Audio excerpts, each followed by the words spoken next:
இன்று பல நாடுகள் செயற்கைக்கோளை விண்வெளிக்கு அனுப்பி வருகின்றன. சில வருடங்களுக்கு முன்பு அமெரிக்கா செயற்கைக்கோள் ஒன்று பூமியின் குறிப்பிட்ட பகுதியை கடக்கும் போது மட்டும் 3 வினாடிகள் ஸ்தம்பித்து விடுகிறது. 3 வினாடிகளுக்கு பிறகு வழக்கம் போல் வானில் பறக்க ஆரம்பித்து விடுகிறது. எந்தவித பழுதும் அந்த செயற்கைக்கோளிலோ அல்லது கருவிகளிலோ ஏற்படுவதில்லை. இந்த சம்பவம் நாசாவிற்கு அதிர்ச்சி கலந்த ஆச்சரியத்தை அளித்தது. இது எப்படி சாத்தியம் என்பதை ஆராய்ந்து கிடைத்த முடிவு நாசாவை மட்டுமல்ல, உலகையே மிரள வைத்தது. எந்த ஒரு செயற்கைக்கோளும் பூமியில் தமிழ்நாடு அருகில் உள்ள புதுச்சேரி திருநள்ளாறு ஸ்ரீ தர்பணேஸ்வரர் கோயிலுக்கு மேல் நேர் உள்ள வான் பகுதியை கடக்கும் 3 வினாடிகள் மட்டும் ஸ்தம்பித்து விடுகின்றன. அப்படி நிகழ்வதற்கு என்ன காரணம்?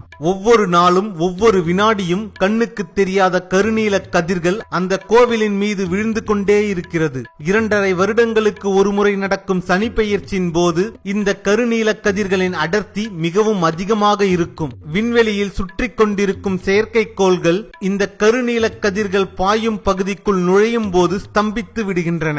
அதே நேரத்தில் செயற்கைக்கோளுக்கு எந்தவித பாதிப்பும் ஏற்படுவதில்லை. இதில் குறிப்பிடத்தக்க அம்சம் என்னவென்றால் இந்த கோவில்தான் சனி பகவான் தலம் என போற்றப்படுகிறது. இந்த சம்பவத்திற்கு பிறகு நாசாவில் இருந்து பல முறை திருநள்ளாறு வந்து ஆராய்ச்சி செய்துவிட்டனர். மனிதனை மீறிய சக்தி உண்டு என்பதை உணர்ந்தனர். அவர்களும் சனி பகவானை கையெடுத்து கும்பிட்டு சென்றனர். இன்று வரை விண்ணில் செயற்கைக்கோள்கள் திருநள்ளாறு பகுதியை கடக்கும் போது ஸ்தம்பித்துக் கொண்டேதான் இருக்கிறது. இந்த செய்தியை கேட்டு பிரமிக்காதவர்கள் நம்முடைய முன்னோர்களை நினைத்து கட்டாயம் பிரமிக்க வேண்டும். நாம் பல செயற்கைக்கோள்கள் கொண்டு கண்டறியும் சனிக்கோள்களின் கதிர்வீச்சு விழும் பகுதியை கண்டுபிடித்து அதற்கென ஒரு கோயிலை கட்டி கதிர்வீச்சுகள் அதிகம் விழும் நாட்களை கணக்கிட்டு அதற்கான நாளை சனி பெயர்ச்சி என்று அறிவிக்கும் திறமையை நம்மால் நினைத்து கூட பார்க்க முடியாத ஒரு தொலைநோக்கு பார்வை கொண்ட நம் முன்னோர்களை நினைத்து பிரமிக்காமல் இருக்க முடியாது. நீங்கள் ஏதாவது சிவன் கோவிலுக்கு சென்றால் அங்கே நவகிரகங்களை நன்றாக கவனியுங்கள். அந்த சிலைகளின் மேல் கட்டப்பட்டுள்ள துணிகளையும் நன்றாக உற்று பாருங்கள். எந்த கோள்கள்